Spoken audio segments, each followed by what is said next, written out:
আজকে একটা ছোট একটা অধ্যায় নিয়ে কথা বলবো। সে অধ্যায়টা হলো বন্ধু মহল। একসময় আমরা বন্ধুকেই আমরা সবসময় আপন মনে করতাম, প্রাধান্য দিতাম। মনে করতাম যে বন্ধুই মনে হয় সব, বন্ধুই মনে হয় আপন। এ সময়ের বিবর্তনে সেই বন্ধুগুলো দেখেন চলে যায় অনেক দূর দূরান্তে চাকরির ক্ষেত্রে। ব্যস্ততার কারণে তারা কেউ কাউকে বুঝতে পারে না, সময় দিতে পারে না। সবাই যার যার নিজের মতো চলে যায়। তারা একেকজনের একেকটা পরিবার হয়ে যায়। তারা ব্যস্ততম হয়ে যায়।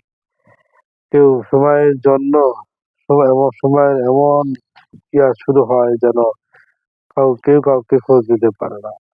দেখেন এই বন্ধুগুলো একসময় আড্ডা দিতাম। আমরা একসময় সবসময় কথা বলতাম। তখন মনে হইতো যেমন বন্ধুগুলোই আপন। তো যেমন সময়ের বিবর্তনে সবাই যার যার মতো কর্মব্যস্ততার কারণে তারা এখন কাউকে সময় দিতে পারে না।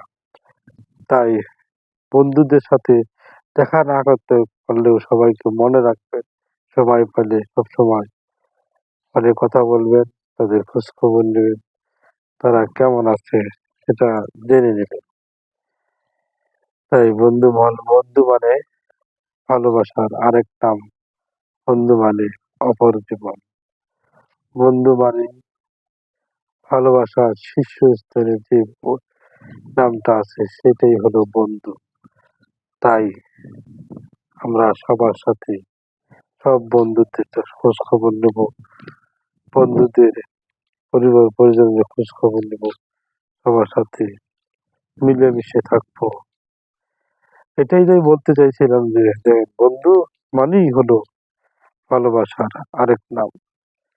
তাই বন্ধুর সাথে বন্ধু মহল, বন্ধু জীবন সবসময় সাথেই থাকে, মনেই থাকে বন্ধুদের নাম। অতএব সবার সাথে সুন্দরভাবে বন্ধু মহলগুলো মনে রাখবো। আমাদের যত বন্ধু আছে, ভালো বন্ধু আছে তাদের সাথে থাকবো। বিপদে সে যে প্রথম এগিয়ে আসে তারাই হলো আসল বন্ধু। সেই বন্ধুগুলি কখনো ভোলা যাবে না, কখনো মন থেকে মোছা যাবে না। তাই বন্ধুদের সাথে সবসময় মনে রাখবেন যেন বন্ধুরা আমাদের সাথেই আছে।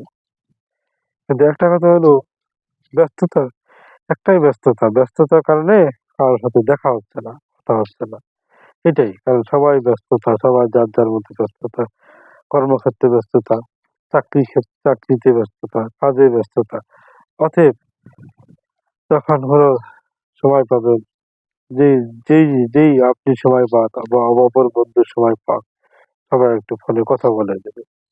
আল্লাহ হাফেজ, ভালো থাকবেন সবাই। খোদা হাফেজ।